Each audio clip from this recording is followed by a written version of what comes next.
Hey guys, today I'm going to tell you about a story that was probably one of the scariest moments in my life, and it all kind of started out with me going to Alaska with the intention of going helicopter skiing, and we made it to Alaska, and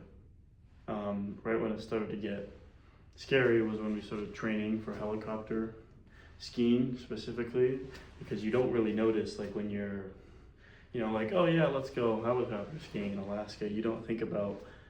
how scary it'll be, or the kind of training you have to go through, or the level of risk involved. And so when we finally made it, and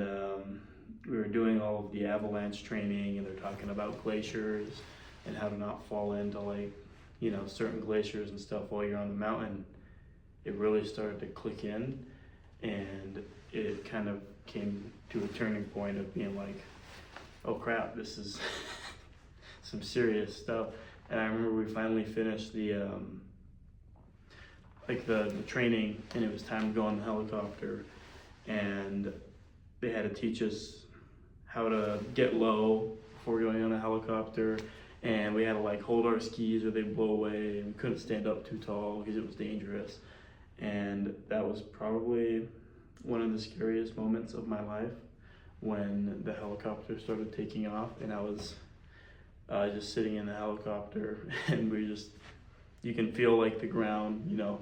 become uneven, and then all of a sudden you're up in the air, and then,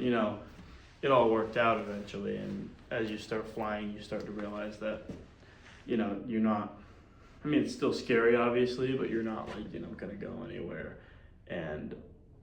as a result, that was probably one of the coolest experiences I've ever had when I went heli skiing in Alaska. Even though it was a little terrifying, it's really cool to look back on, and I want to go do it again sometime, but I'm sure I will at some point.